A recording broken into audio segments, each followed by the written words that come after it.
Welcome. This is Jake Parker. I'm Director of Government Relations with the Security Industry Association. We have today for you a webcast discussion on some contract changes coming to your GSA schedule here this month of January. Just a note, we will be recording this webcast, so it will be available for viewing later, and we'll be sending out these slides also as well to the participants. Also, if you have any questions that come up during this, if you would put those into the chat box that you see as part of your viewer, and I'll be able to read those at the end. We ask that you, we'll probably get to that point after our moderator asked a few questions after both of our panelists. But first, let me introduce for you Lynn DeSev. She is a longtime member of the Security Industry Association. She is president of GSA Schedules, Inc., and she chairs our procurement policy working group within government relations. So, Lynn, welcome. Thank you very much, Jake. Good afternoon, everybody. Thank you so much for dialing in to our presentation today. I'm very pleased to introduce to you our two panelists today who are certainly experts on the physical access control systems and the security industry. Our first speaker will be Mr. Christopher Redman. Mr. Redman is the branch chief of Schedule 84. Maybe many of you have met him before at other industry functions or GSA industry days, but Schedule 84 is the GSA contract for law enforcement and security, and Chris has been over the program since January 2014. And I've known Chris for a while, and it's always been great working with him. And prior to that, he was the branch chief over the special order program within Region 7 for GSA Global Supply. And in that position, his primary responsibility was issuing task orders and blanket purchase agreements against schedule for our customer agencies. And so Chris certainly comes with a lot of knowledge on, you know, how this works. He can understand the challenges of industry and the government because he's been hands-on working in these procurements. So we're very pleased to have him speak to us today with his many years of experience on the changes and updates that are happening to Schedule 84, which is one of our main focuses today is the changes to physical access control systems. And to add to the discussion, we're pleased to have Mr. Lars Suneborn, who is the Director and Training Program for the Smart Card Alliance. And in this role, he's coordinating the instructors and leads the updates to the Smart Card Alliance certification courses. And currently, he is working on establishing the Education Center in Crystal City, Virginia, and he does instruct the Certified System Engineer, the ICAM PACS and CSEIP certification course, which I know some of those of you that are listening in have taken. And he is going to talk to us about that program and some of the requirements. And we're very pleased to have him with us today, and at the end we will be able to ask him some questions that we might have about the training program, as well as some of the specifics that have gone into the standards and the programs that cover physical access control products. So with that, I'd like to turn this over to Mr. Redman, and he can talk to us about the plan changes for GSA Schedule 84. Well, thank you, Lynn. I really appreciate that warm welcome. Good morning or good afternoon, everybody, depending on what time zone you're listening in on. My name is Christopher Redman. I am the branch chief over the Schedule 84 program. Today, if you can go to the next slide, Jake, I'd appreciate it. We're just going to talk about some of the summary of the improvements that we've made to the, or will be making very shortly to the PACS program offering. And some things we're going to be working on in the coming fiscal year 16, some other things unrelated to PACS, but other areas of note that will be of high interest, I think, to the people on the call. And then, of course, if there's any kind of questions or answers on this topic or others, I would be more than happy to entertain anything. We can move on. Next slide, please. Yeah. There is quite a bit of history within this was our own agency of trying to make improvements to where the FIPS 201 evaluation program and the compliance of those HSPD 12 rules and regulations taken into effect that were not present in the current refresh of the solicitation within the 84 program as well as in the IT Schedule 70 solicitation. We've been working in partnership with IT Schedule 70 and the Office of Government-Wide Policy for almost 18 months now, I believe, back in May of 2014, trying to get the right language in there to let the language appear to have FICAM requirements and the roadmaps that are on the idmanagement.gov website to reflect those changes in the solicitation. Better use for our customers and better value for vendors and everyone involved.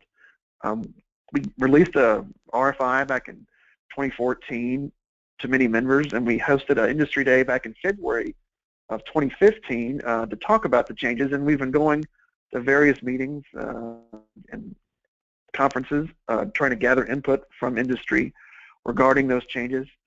We were very successful finally in getting the last level of signatures approved from the GSA Central Office in October of last year of 2015, right around the Halloween timeframe.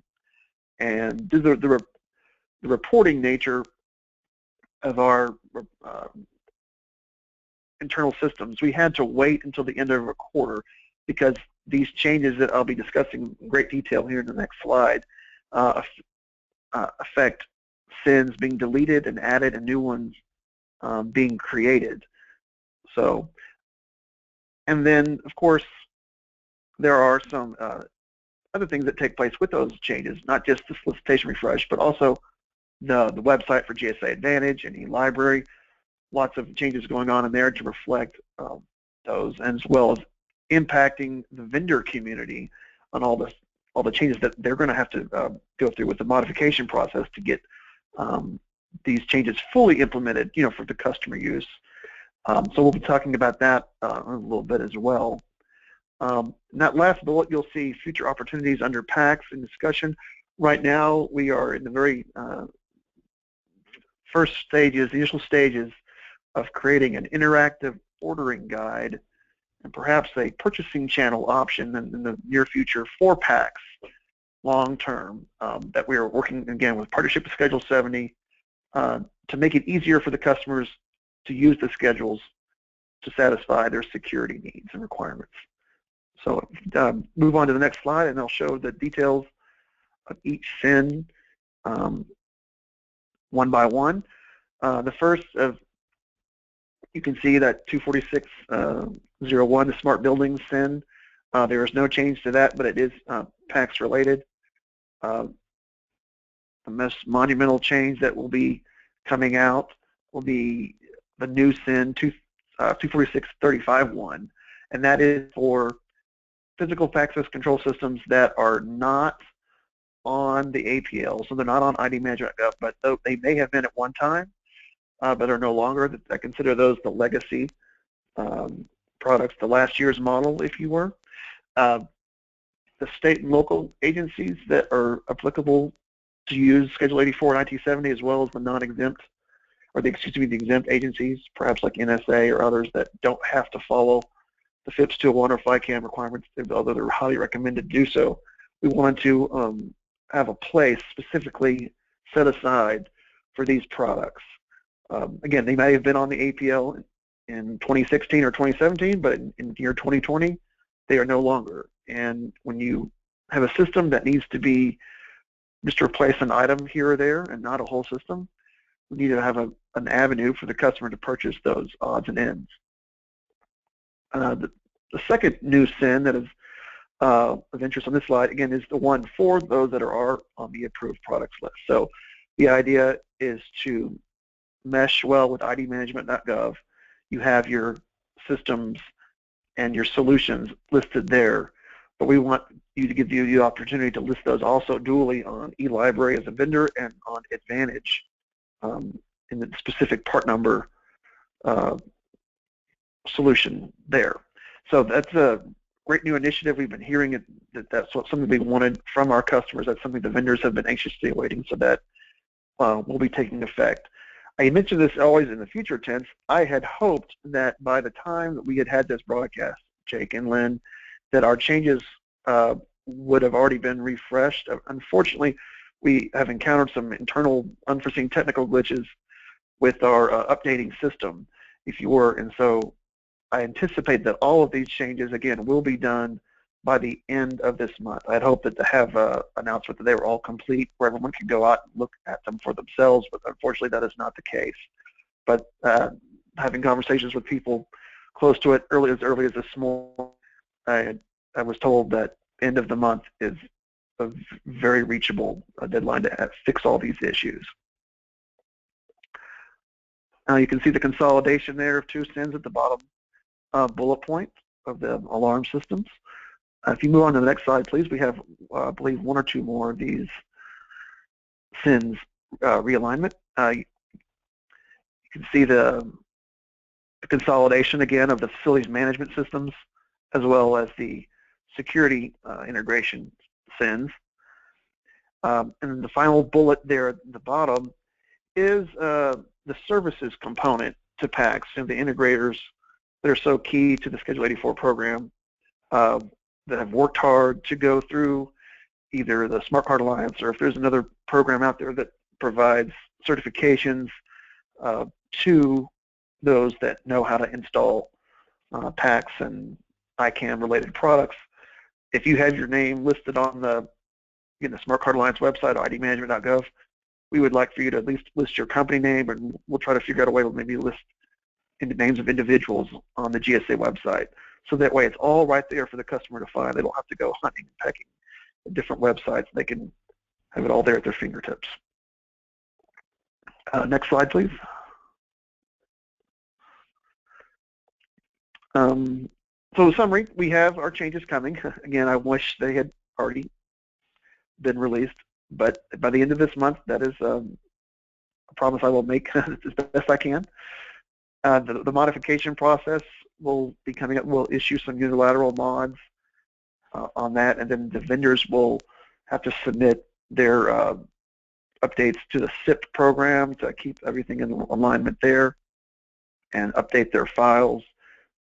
We will work with you hand in hand to make sure that we navigate this complicated process so that those of you that have products on SINs that are being deleted, that we get you moved to the right area. And those of you that want to apply and have your new items added to our brand new SIN, like you're on the APL, you want to make sure everyone knows that. You have certified people on your staff. You want to make sure you highlight that as well. We will be navigating you through that. We have a webinar scheduled for March 15th. I don't know the exact time slot, but we will be announcing that here in the next few weeks. But we're having a monthly webinar with industry all the time regarding not just my schedule, 84, but with the entire region of GSA in Fort Worth, Texas. That is, we want to have the outreach program increase. We know that vendors want to be partners with GSA, not just one piece of it, but to work in partnership with you. We feel like input is very important and vital and something that we have not done a good enough job at. So we want to increase that participation on our side and strengthen that professional relationship. So once a month we'll be doing something. And for our turn, it will be March 15th. Again, invitations will be sent out, and that will specifically cover all the changes in great detail that I've spoken about today and how to navigate through the modification process. As we have questions, if Lynn and Jake can see them, if they're being typed in or not, I can't tell quite from the menu screen here, but I'll be happy to answer them all. And I'm making it more confusing than I am clarifying. Next slide, please.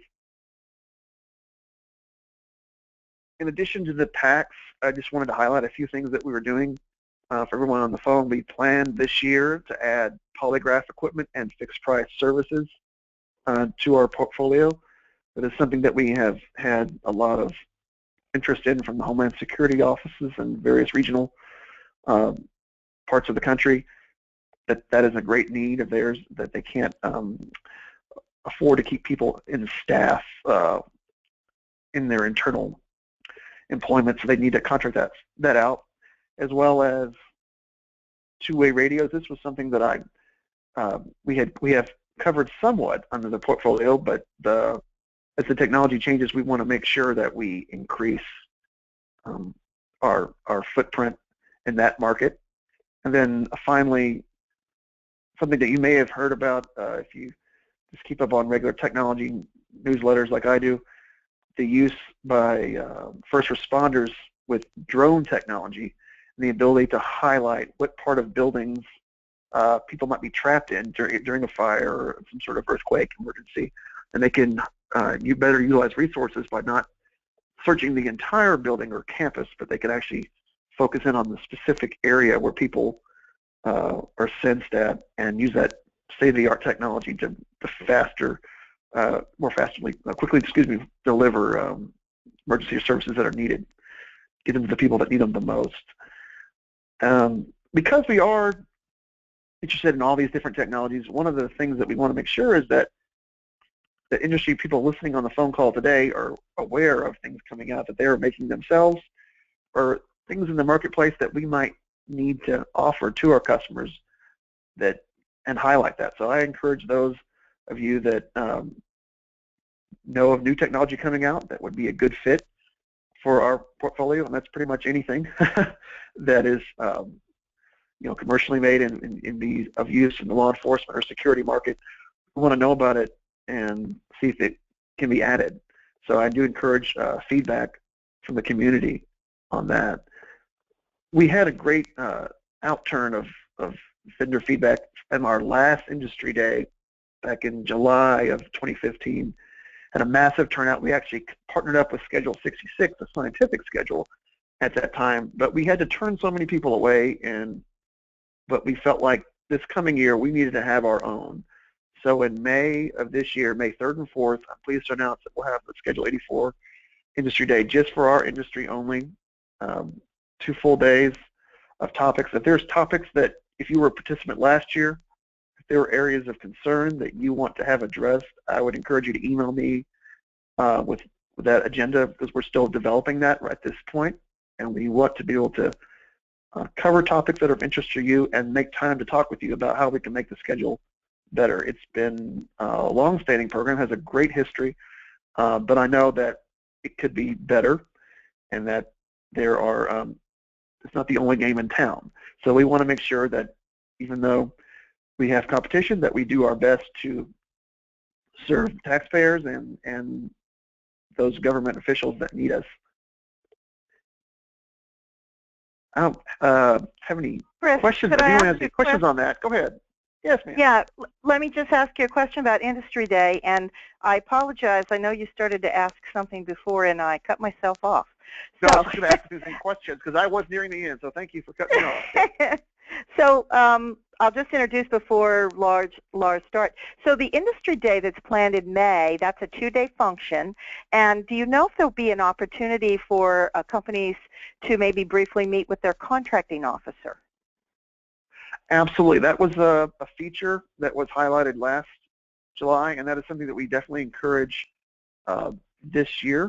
It'll be a one-on-one time with your CEO of record, as well as we also had a kind of informal session where we just kind of sit around in a circle of chairs and just talk about what's wrong with the schedules. I know there's some things that are wrong with it that we need to fix, and some things are within my control and some things aren't, but I need to take those to higher levels, and I want to do that, but I just need feedback and how it's actually working, in the trenches. And I don't always get to experience that firsthand.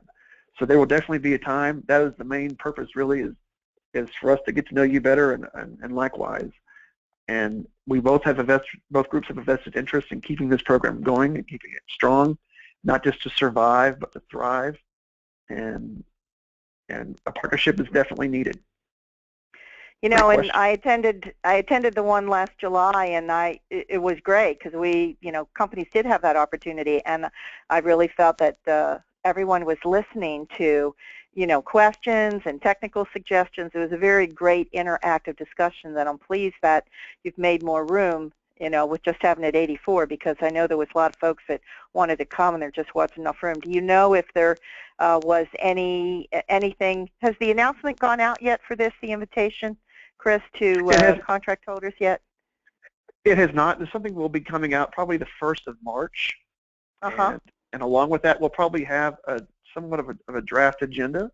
We're going to keep the what I like to call the bread and butter topics that, based on feedback and comments we received from the attendees last year, that if we had ones that were particularly welcomed and appreciated and liked, we're trying to bring back those again next year because there's always updates to the rules and nuances to the procedures.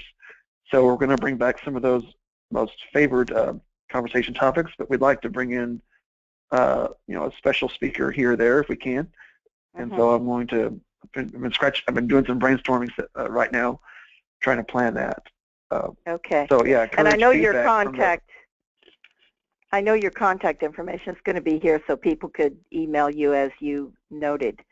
Absolutely. I know that I'll have lots of questions about Refresh 84, but we don't know yet because, and I'm glad to hear that you're going to have that March webinar. I think that would be great for people to attend, to just understand how we're going to roll out our mods, especially requirements for the new SIN, for especially the APL list, what kind of requirements are going to be needed in the upload of the modifications, as well as related to those companies that would have certified people that, took Lars class.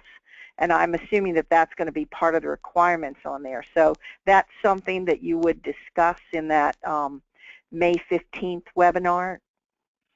The March 15th, that's correct. Excuse me, March 15th, exactly. Yes. Yeah, our lead contracting officer for the program, Brenda McCall, she's going to be handling that, probably in partnership with myself and one other person, just to try to take all the calls or field all the questions rather that we can at that time. Of course, individual CEOs will be given instructions on what to do and be able to walk you through it, because it is a hand-holding process because of all the changes. We haven't had this many changes happen in quite some time. Usually a change that's small is uploaded immediately, but again, due to the deletion and addition of new SINs, I think it messes with the central office sales figures reporting structure. So we're at the mercy of IT, like many of us are at all our respective businesses. We have to just make sure that we're compliant with all of that, so that nothing else gets screwed up if we're trying to improve things. So we have technical glitches are happening right now, but I'm told that they'll be resolved, and we should be able to refresh by the end of the month.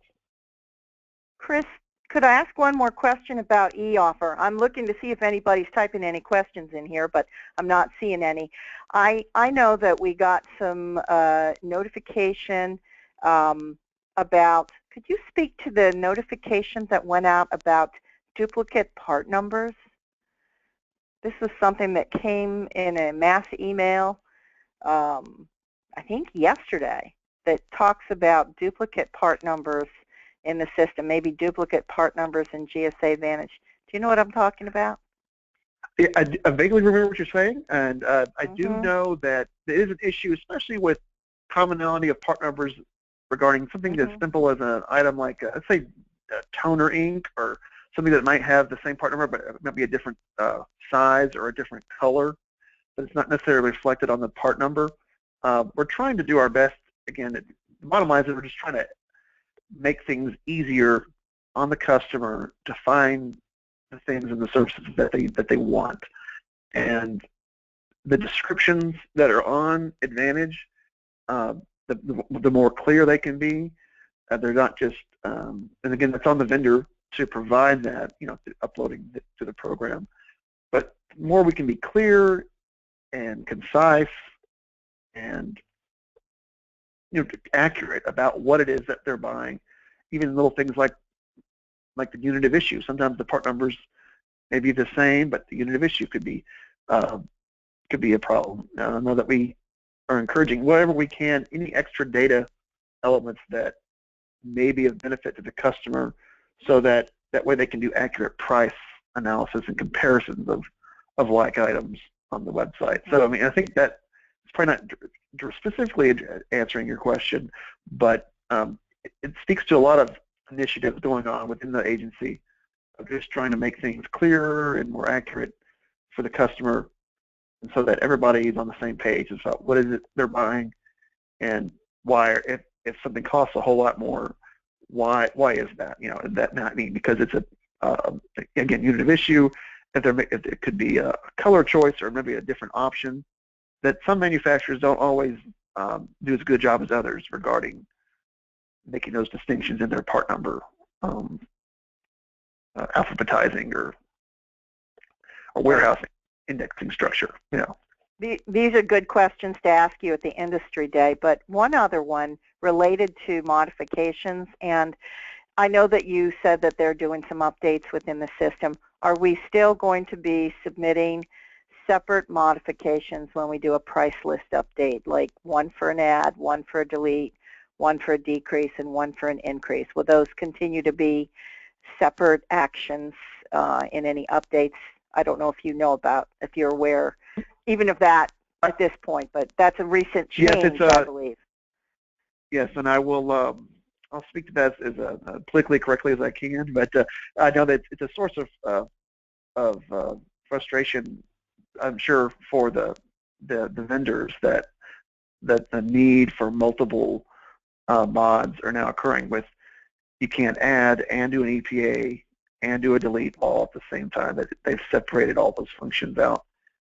It's right. It's concerns for not only the vendors but for my workforce, as I can see, as although I'm myself I'm not processing all those, but it's an increase in workload for our internal employees, and so it's something that is a concern, and we are discussing that internally with our leadership structure, but no changes have been announced as far as what to do with that.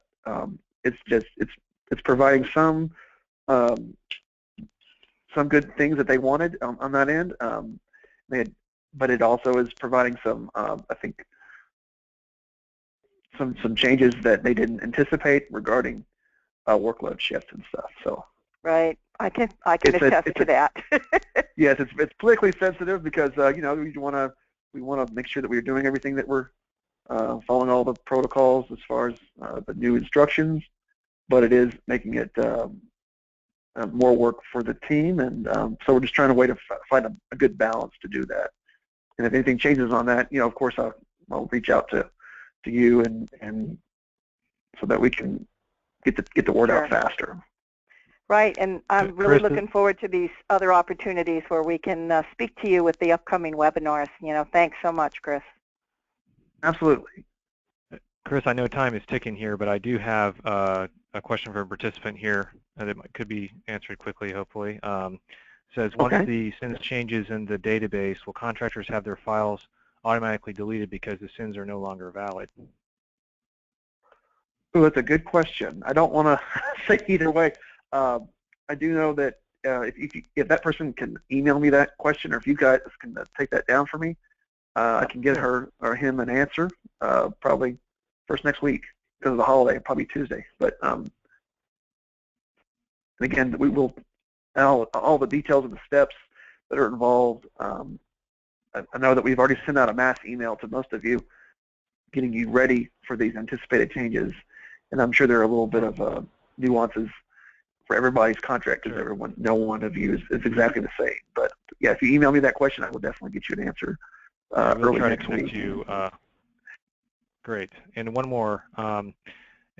Says, if I have a GSA Schedule 84 and don't have the new SIN for services to install the PIPS 201-2 systems, but do have someone on staff with the certifications, will my company be able to propose or bid on a project?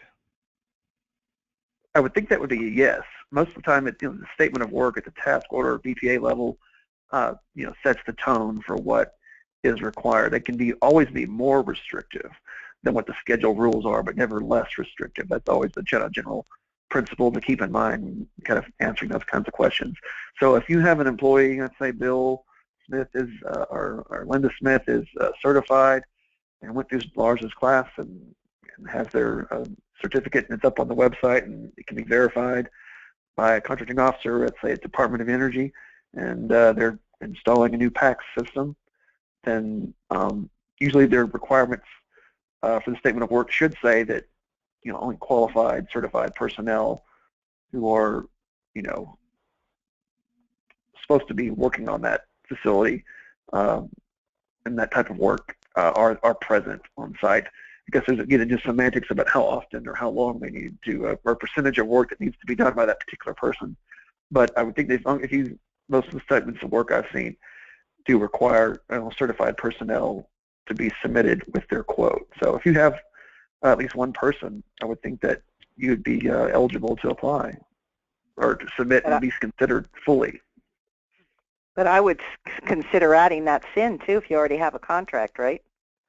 Oh, absolutely. If you already have a contract with us and you have that person already on your employment, then you need to add that particular SIN to your schedule. And then I'm trying to figure out the semantics of if we're going to have the actual person listed there or just the company name. So I'll work with my internal team to see how that's going to actually be listed. But either way, that way you can show when they do their checks of the review of the offers that, oh, okay, this person has this SIN, and that means that they have at least one person on staff at present time that's certified, and then they can go into your actual quote to get the names and credentials of the person so they can verify that again. But yeah, please, if you have those offerings, but we didn't have a place for you to list them up until now or at the end of January, as I've said many times, then please work with your CO to get those new SINs added, because that helps you as well as the program. So. And that's 24660-5 for that category under the new SINs, Chris? Yes, for the life cycle support services, the CES IEP certified folks. Yeah, that's 24660-5, brand new SIN.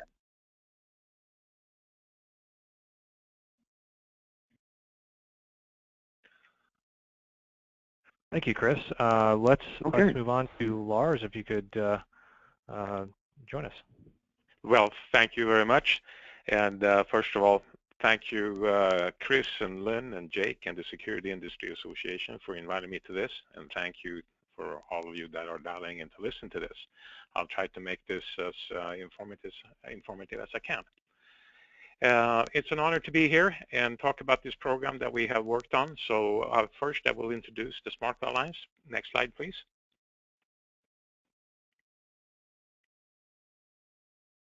So the Smart Card Alliance is a nonprofit organization that spans across multiple industries.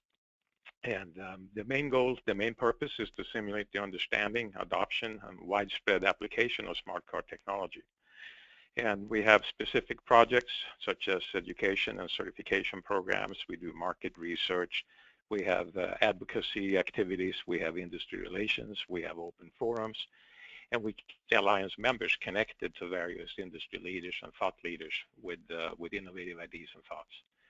The Alliance is the single industry voice for smart cards, the leading industry discussion of the impact and value of smart cards in the US and Latin America.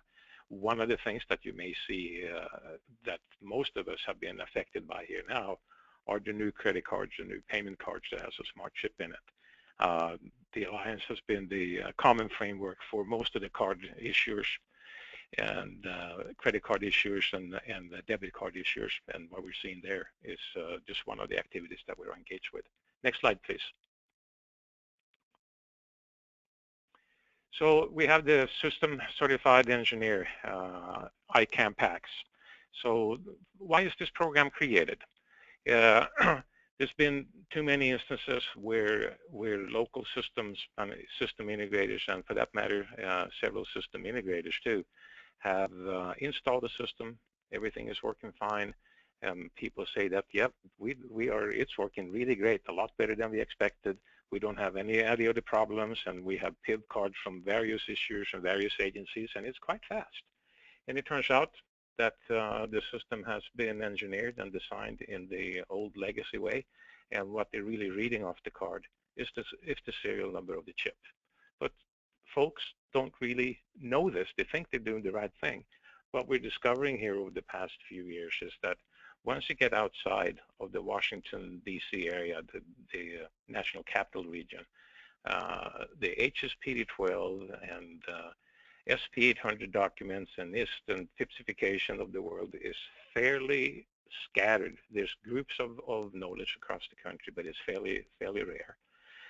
GSA created a approved product list, and for systems and products to get onto the approved product list means that they are exposed and they have endured a very stringent and very detailed system test end to end, and so that both procurement officers and system integrators, they know, they can be assured of that the equipment that they have selected that is listed on the APL can indeed perform all the functions and process the card data that comes off the PIV or PIV and a DoD CAC card properly.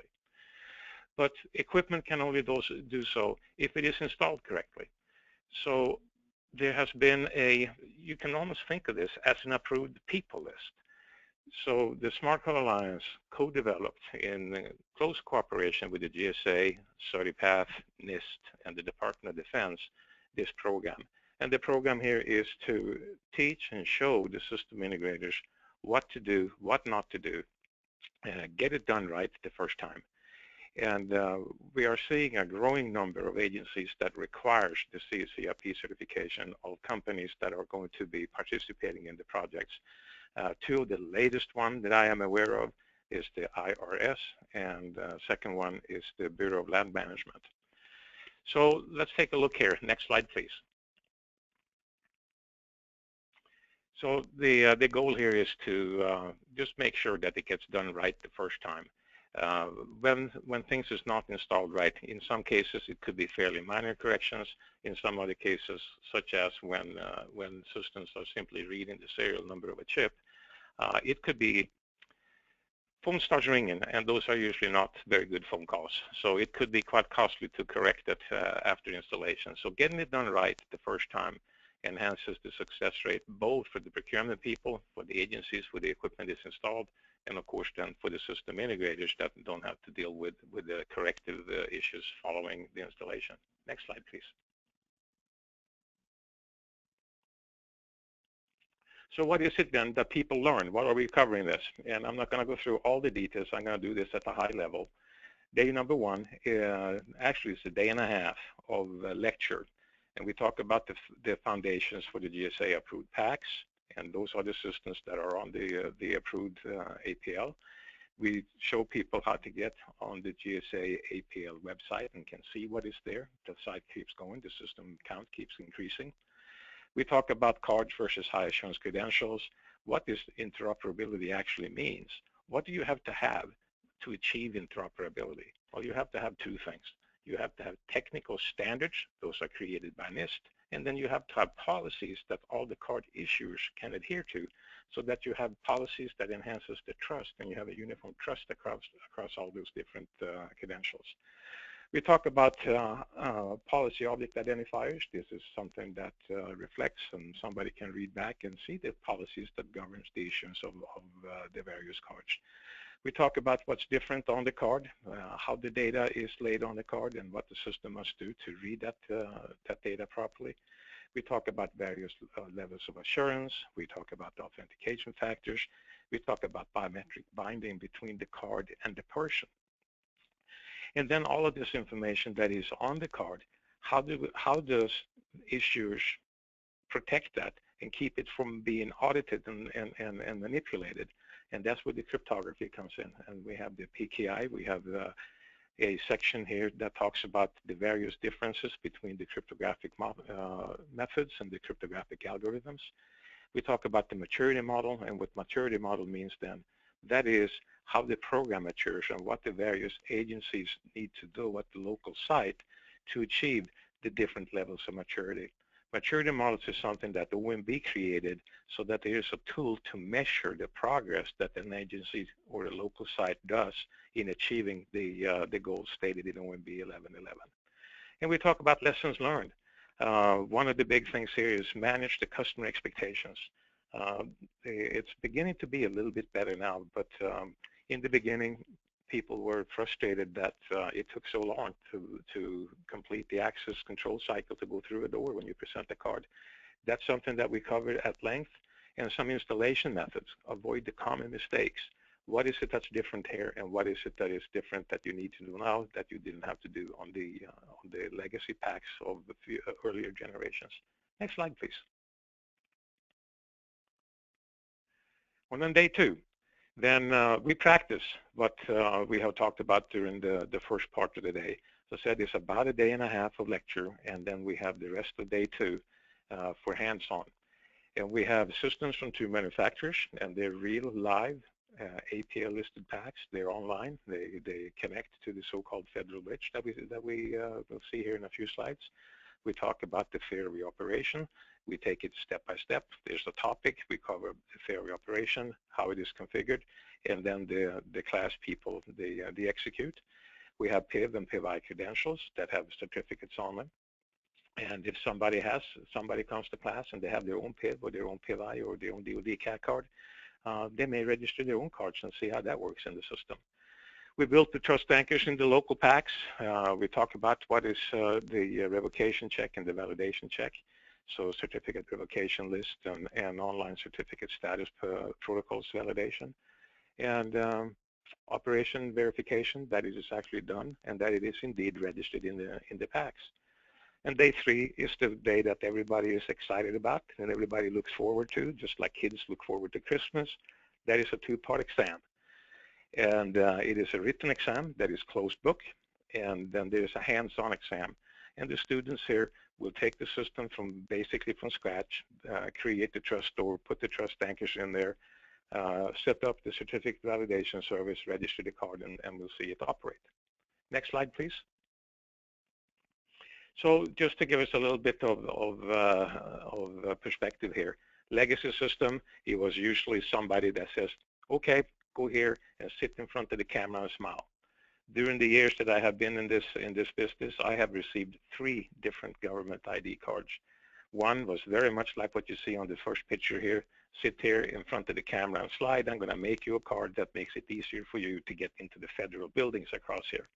That was in the, I would say, 88 or so time frame, and it looked pretty much like it was here. It was a Polaroid card that was punch hole, had my name on it, and signatures and a few other things. What was the policy there? Well, the guy knew me, and he just wanted to do me a favor. Got another one from a different agency, and this was in the, I would say, late 90s, and that was actually done a little bit better. That was actually done by a PAC system that had badge functions enabled in it. And pretty much the same thing here, but was a little bit more of a policy.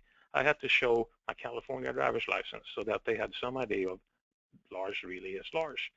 The badge was produced, had a holographic overlay, had signatures, and they were nice enough to give me that one without an expiration date. So technically that thing is still valid. But the problem is that there was no cohesion in policies for issue, no trust in the identity represented by that particular credential or those 2 credentials. The last one I got was a PIV card issued by DHS, and it went through the rigorous investigation, shows the clearances and everything else on there. The earlier cards were siloed. They would work in one system at one site. So every one of these operations was stovepiped with different policies, and you really didn't have any interoperability. It would work in that site and that one system where it was issued. Next slide, please. So new concepts. What we have here is interoperability, quite contrary to the way the data models on the legacy and earlier PAC system was. And it's still quite common out there in the commercial world that a card data model is created for one particular site or one particular customer organization. Those cards will not work in any other systems, and no cards from any other system will not work there. New concepts altogether. FastScan, what's one of those? UUID. And I think I saw one of those flying over my house last week. So these are new things that we talk about, and these are identifiers that has to be quite lengthy compared to the legacy packs when it is going to process cards from a basically nationwide or even global user population. Next. Resistance to manipulation and cloning. Who would do that? Why would somebody do that, and how can we present that? Click, please.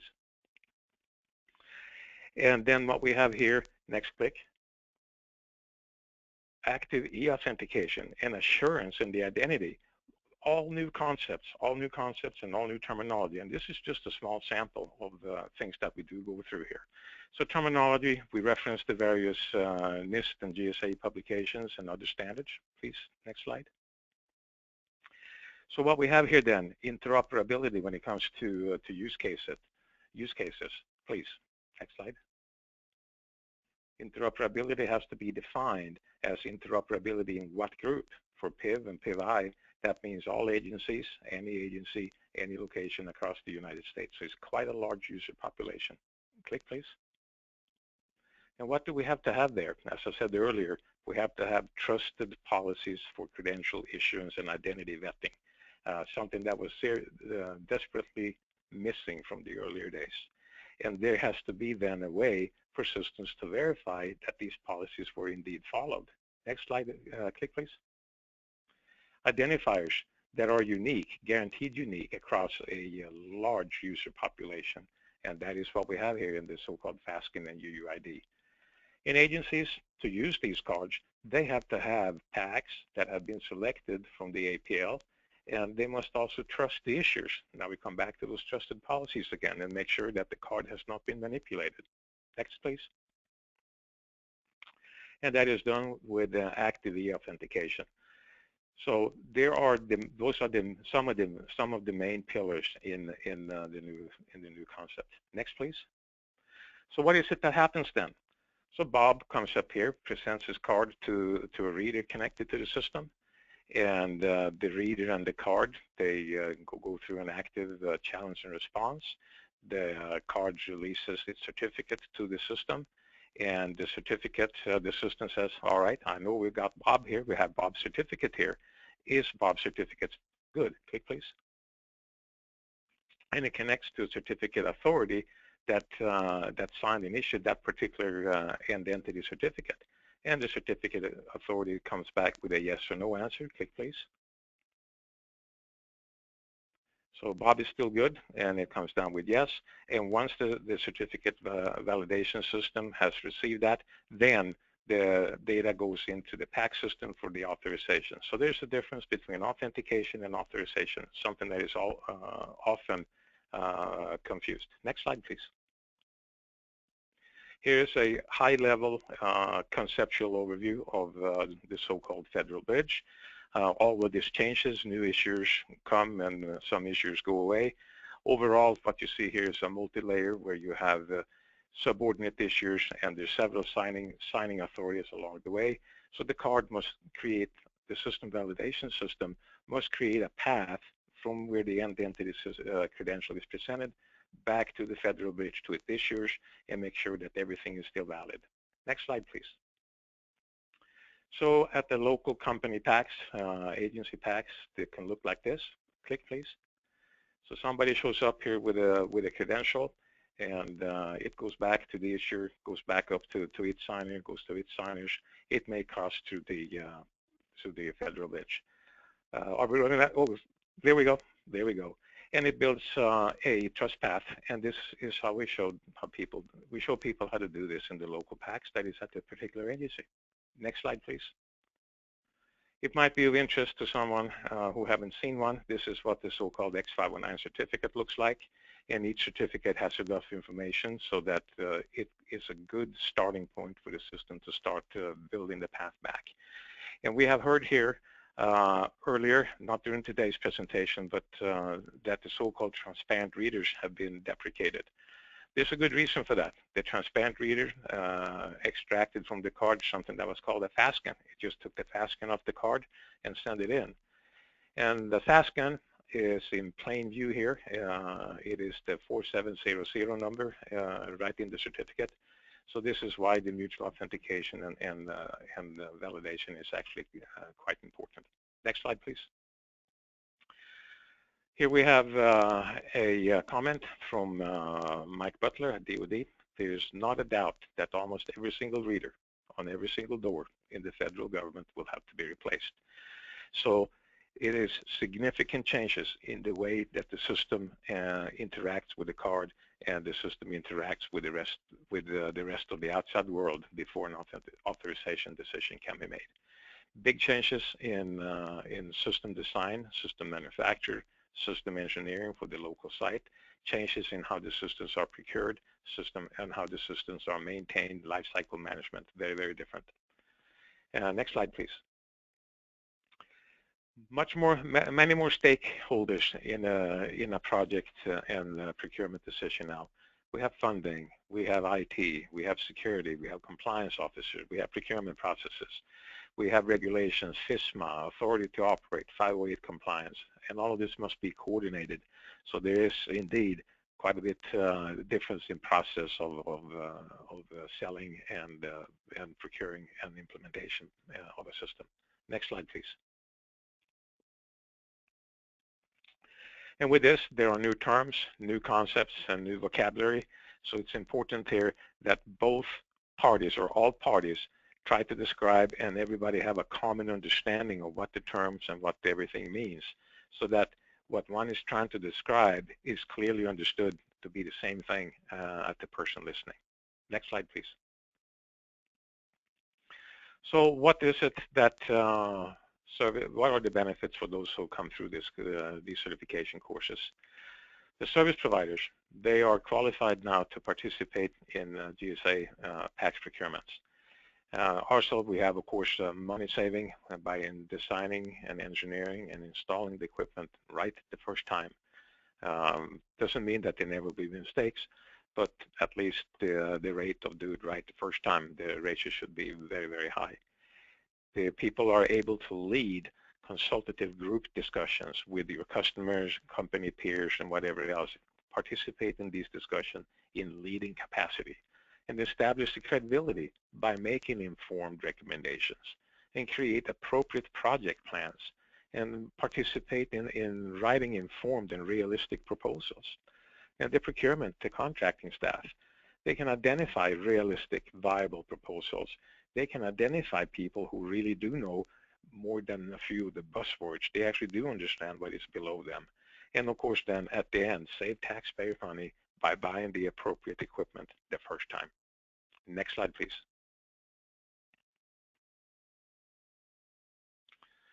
So as I said, design and install it right the first time. Any one of you on the call, welcome you to achieve your CSCIP and give GSA more options out there when it comes to procurement and installation of equipment. With that, I am done. Thank you so much for listening, and have a great day. Thank you. Turn it over back to you, Jake and Lynn. Jake, do we have some questions that people sent in? Yeah, one question was how the GSA lists the certified individuals, and I think you might have already answered that, Lars. Just in case, why don't you explain how that works? I think it links back, right, to... So could you please repeat the question? Yeah, how does GSA list the certified individuals? I think that's on the ID management website, but... Great question, thank you. Yeah, the ID management.gov website, you can navigate through there, and it will lead to the Smart Card Alliance list of certified vendors. So you can go to the idmanagement.gov and the approved product list, and you'll find a link down there. The easiest way is to go to the smartcardalliance.org website, and we have a list of everybody there. But so the answer is either the idmanagement.gov website or the smartcardalliance.org.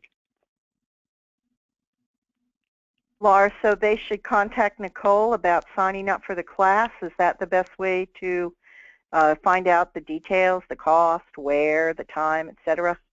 That is correct. She has the schedule, and she handles all the registrations. Anyone who has any questions about this, please feel free to contact me. You have my contact slide coming up here at the end, I believe, and that is lsunderborn@smartcardalliance.org. And telephone number, I'll slow this down, telephone number 703-904-2389, 703-904-2389, and lsunderborn@smartcardalliance.org. Thank you. Lars, are the classes offered outside of D.C. or mostly in D.C. or just at the training center? We have a new training center that I'm creating here as we speak. We do classes here. We also have corporate classes we take on the road. We have done classes for DOD. We have done classes for State Department, a couple of other agencies. We have been in Huntsville. We have been in Denver. We have been in Dallas. So yes, we can take this on the road, and that is something that will be coordinated. For those, please contact me directly. But the answer is yes, we can negotiate that. So both industry and government are taking these classes. Yes, we have had government individuals come in here too, and well, I'm seeing here a few of the procurement people coming in here too, because they would like to be able to understand the language better. They are sitting in meetings and they're receiving vendors and salespeople. And is there a recommendation? Go ahead. No, I have another question from the participants. Go ahead, you finish. I was just going to ask if there is a recommendation for how many folks from a company should consider taking the class. Do you have any thoughts on that, Lars? Yeah, the idea here is that there shall be enough people that is certified so that they can respond to a corrective maintenance issue at the site without having to make cross-country travel arrangements. So the idea here, when this is done, there should be enough people in every city that you can pick up the phone and get somebody fairly close. Today, that's not the case, but it is not a set number. If there was a set number, it would fit some and not fit. So one size doesn't fit all here. I would think that if you have a system integrated that is located in a mid-size city in the United States, and you may have 4 or 5 agencies that you're servicing, you should probably have 5 or 6 people, so that you have people on staff that can respond and be part of the installation. The idea is to reduce the response time, so somebody doesn't have to fly, say, from Dallas to Boston to take care of something.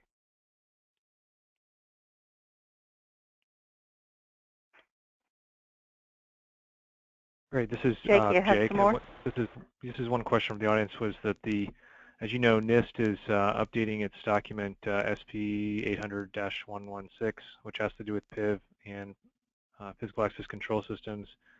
Do you think any of the changes being contemplated there impact what GSA is doing with the SINs realignment? Absolutely, it will certainly impact the class material. So I'm very involved with the SP 800-116 update, and in the Smart Card Alliance Access Control Council, we have council activities to do this. We have invited SIA so that we have participation from both groups in these activities. And I know that Security Industry Association is also doing this. So the SP 800-116 is one of the most important document in this industry. It's in that group of documents that is right at the top. So this will have impact on what the course is, and we will see here what the final version of the SP 800-116 looks like, the level of impact on systems, and if something needs to be upgraded. We don't know that yet, but we're working on it as we speak here. Okay, one more question. I don't know if you've heard of the Defense Security Services certificates, and do you have any idea how those might be viewed? No, not yet. In this context, okay. We have. I'm talking about. If I understand you right, you're talking about the intelligence community's certificates. I think that's what they're referring to. Yes. Right. They were exempt in that they had secure credentials before HSPD 12 and PIV came, and their keys are quite different from what we have on the PIV card. So as of today, they are exempt. Okay, and then this is the last question I have from the participants. This is one for Chris. Will the ID management team be present at the industry day in May? We can certainly invite them. That's a great idea. Thank you for that question. I will certainly send out the invite and let them know that we'd like to have their participation virtually, if not physically present, so that we can have interactive discussion on all these changes and implications moving forward. Yeah. Lynn, do you have anything else? No, I know that there's going to be more questions coming up, and I appreciate that we're going to have the opportunity to ask them. Yes, I could ask lots of questions, but I think we're out of time.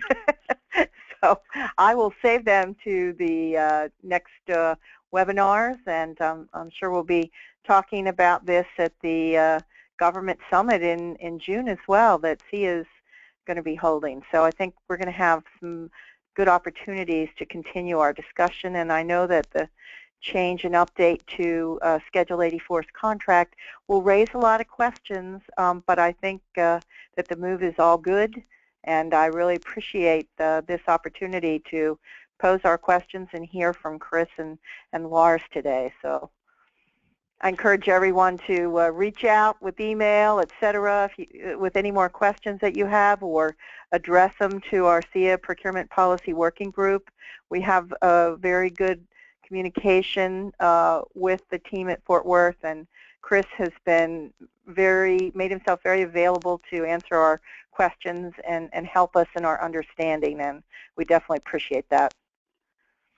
And thank you, Lynn. This is Jake. I'll add that if you'd like to participate in the procurement policy group, please let me know. As I mentioned, Lynn's the chair of that group, and we have a lot of good information that we share within it. So if you are involved in GSA schedules, you definitely need to be a part of that group. Also, as she mentioned, this Government Summit is coming up on June 15th. There'll be a pre-conference session specifically on GSA contracting and the security industry. We hope to have officials from Schedule 84 and 70 present there to have an interactive discussion, so we hope to see you there.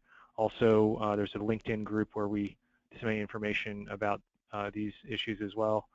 And thank you all for participating. Thank you, Lars. Thank you, Chris, for your time today. And Lynn, thank you to GSA Schedules, Inc. for sponsoring this webcast. And we hope you have a great weekend. Thank you so much.